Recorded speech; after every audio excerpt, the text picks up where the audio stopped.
Hey guys, this is Anthony Morganti from AnthonyMorganti.com. Welcome to Mastering On1 Photo RAW 2018.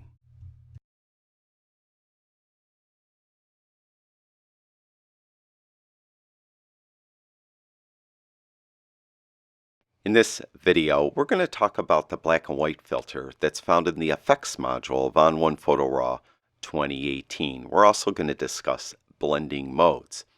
This type of image, in my opinion, is perfect for black and white conversion. As you could probably see in the background where the buildings are, it's pretty hazy and it has a little bit of a blue tint.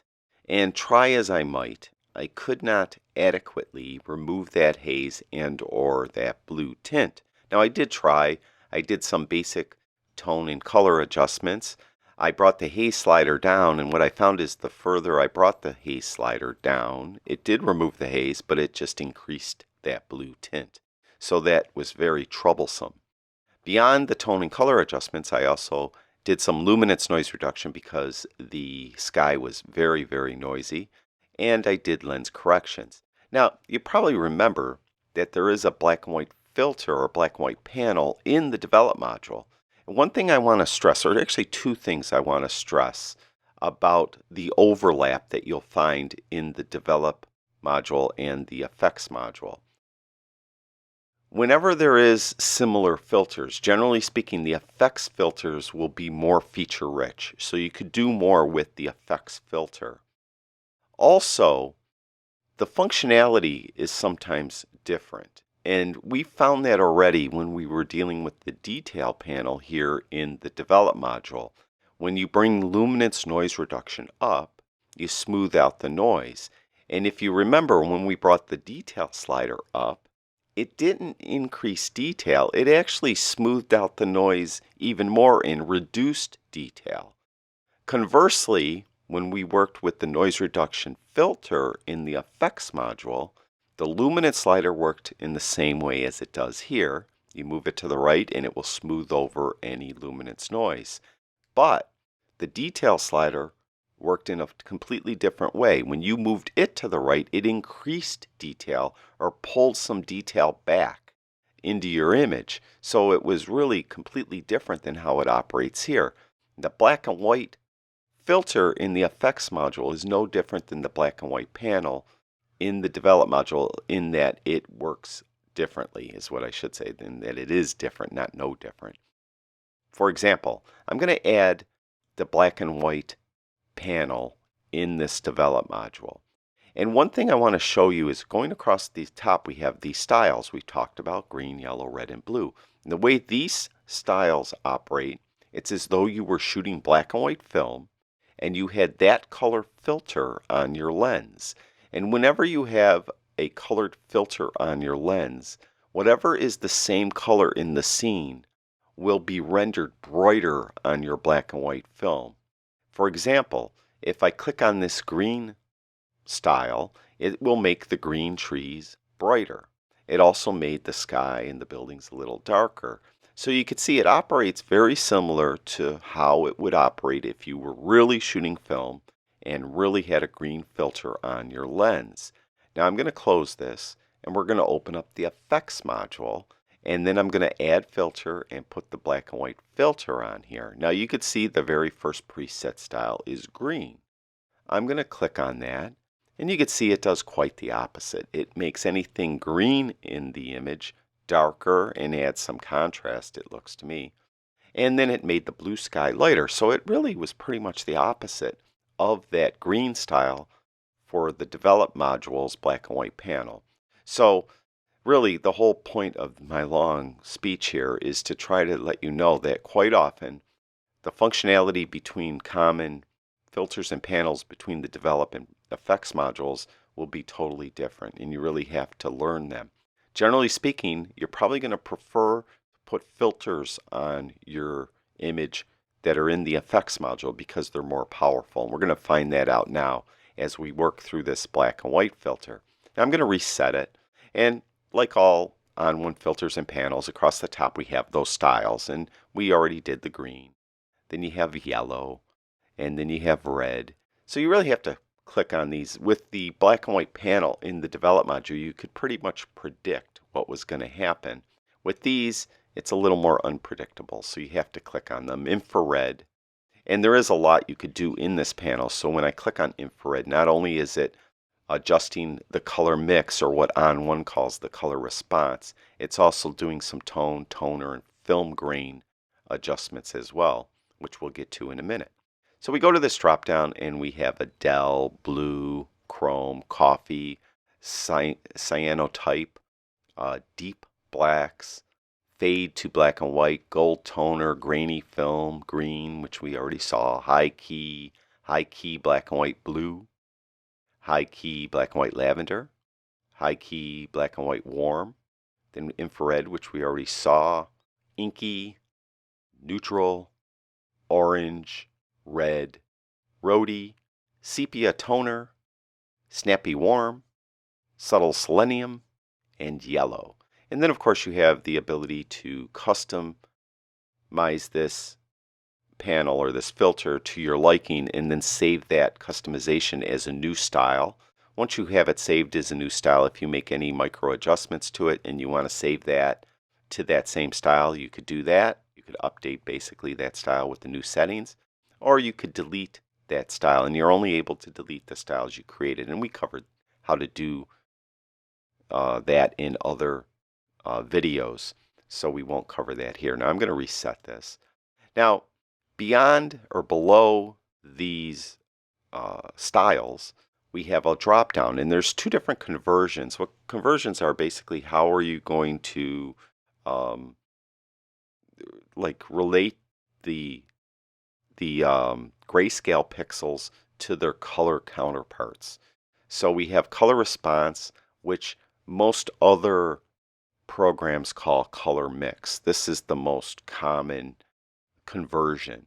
And with it, if you take, say, the blue sky, the blue slider, you know the sky is blue. And if I move it to the right, it will make whatever was blue in the image brighter. And if I move it to the left, it'll make whatever was blue in the image darker. So that's how you could adjust the tonal values of what were the colors in the color image. So it's very easy to do. Now the other conversion method they have here is channel mixer, and that is just a slider that goes through the color spectrum from red to blue and purple. And what it will do, whenever color you happen to be over, it'll make that color brighter. So if you're over red, it will make red brighter. As you go over to the greens, it'll make the greens in the image brighter. As you can see, it's starting to make the trees down there brighter. Then as you move through the blues, it'll make the sky brighter, and then starts making it darker as we move away from the blues.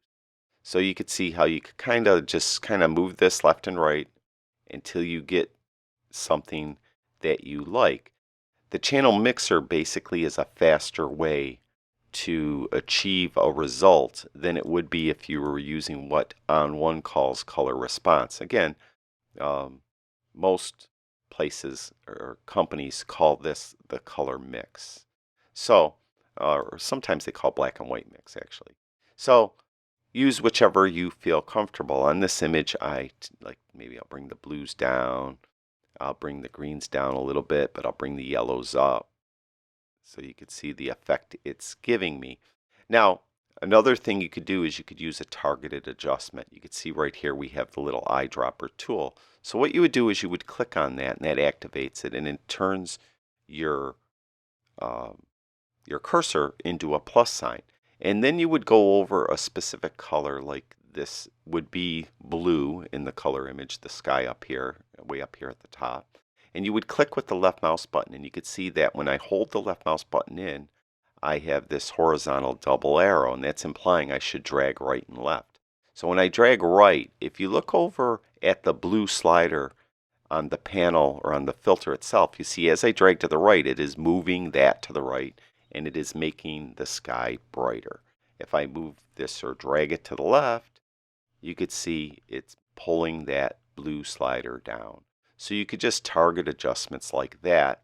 This most often comes in handy when you have something that's not an absolute color. You have something that's a mix of colors. You could click on it and it will tend to move multiple sliders. It has been my experience that the response in On1 product isn't quite as good as it might be in Lightroom. Lightroom is much more responsive when you use targeted adjustments in the HSL panel in Lightroom. You would click on it and would really move, let's say, red, yellow, and aqua sliders all at once in the perfect ratio to darken or lighten the color that was in the color image. Whereas On1 tends to like zero in on one color, so it's hard to get more than one slider to move. So I would consider that their color response targeted adjustment is a work in progress. That's my opinion. Now, you could get an auto color response by just clicking this auto key, and then it will give you kind of an auto mix that they think should work for you. Personally, I rarely use an auto mix. I don't like it, and I'll hit Command Z to go back one step. You hit Control Z if you have a PC and you'd go back one step, and I kind of like my mix a little better. So once you're satisfied with your mix, below that you have some more functionality. If you open up these little expose triangles, you'll open up to other parts of this filter, and you can see it has tone adjustments. So if instead of going back to the develop module, you could do some tone adjustments right here. Alternately, you could stay in the effects module and add a tone enhancer adjustment layer, or filter, I should say. I'm sorry. So you could do that, but there's no need to in this case. So we could just stay right here and work with the tones in our image with inside of this black and white filter. So we could adjust brightness, contrast, all that stuff right here. You could add some detail to your image as well. I think I'll add a little detail. So then you're done with tone. You could go down to toner, and this is split toning, as is often called. So you could actually have a black and white image, but then tone it to something. So the hue sliders won't work at all until you move the amount sliders, and we did cover this because there's a similar panel in the develop module, and you may remember there. So if you want to tone your highlights yellow, just bring this slider to the right and you'll start toning the highlights whatever color your hue slider happens to be on. And you can see it's kind of a muddy look if you ask me, but you could get, you know, the highlights toned, usually like yellow, and then you could come in and tone the shadows blue and move that slider, and then you give the shadows kind of a bluish tone. And then the balance slider is which color do you want to dominate. If you move it to the right, the highlight color will dominate and cover more of the midtones. If you move it to the left, the shadow color that you dialed in will dominate and cover more of the midtones.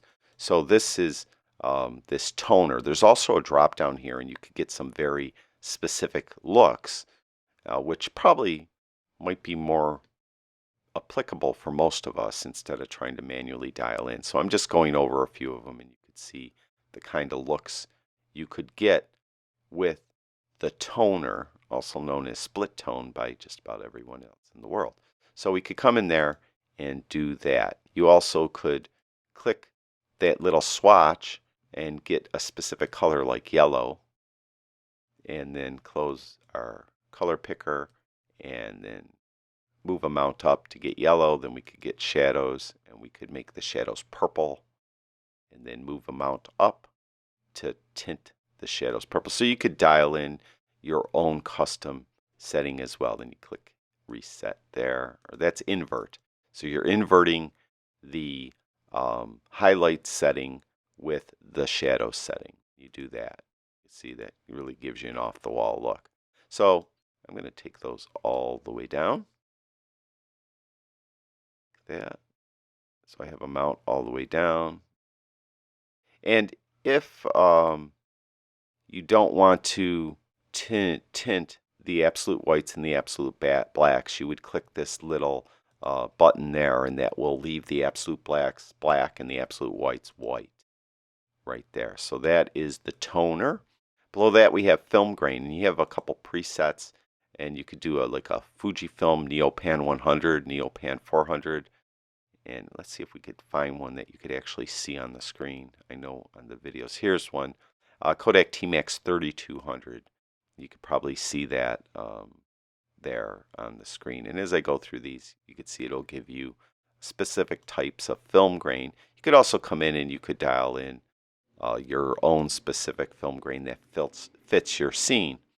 So you can move the amount slider to the right will give you more grain, and what is the size of the small granules? Do you want them very large or relatively small? So you're able to do that right there.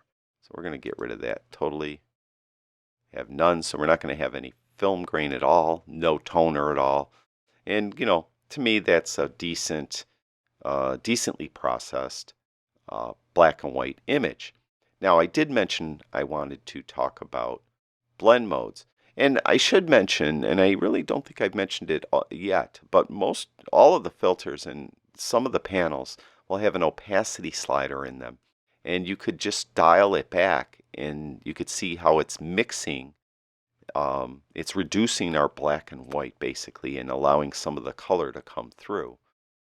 So you could do that, and a lot of times you'll do that to get a certain effect or something like that, but not only with the black and white filter. For instance, when we use the dynamic contrast filter, if it just looks like it's always too strong and you can't get it to your liking, you could come in here with the opacity slider and reduce the opacity of, say, dynamic contrast, and it will usually get it to where you like it. So you could use the opacity slider. But blend modes are something totally different. If we go up here and we click that little gear again, you can see it opens up just like it did when we were doing dynamic contrast, and I demonstrated the apply to part of this part of the panel. But what I want to talk about is blend modes, and to explain what blending options are, as On1 calls it, comes from Photoshop. In Photoshop you could have layers. You could have an image on one layer, and above that image you could have an adjustment layer, or you could have another image that you masked into that lower layer, or something. It could be tons of things you're having stacked with layers. And what you could do is you could blend the layer you're on with the layer below it in a very specific way. And when I say blend, it's how do the pixels interact with each other. If you don't do any blending, the top pixel will just overwrite the pixel below it, so you won't be able to see that pixel below it.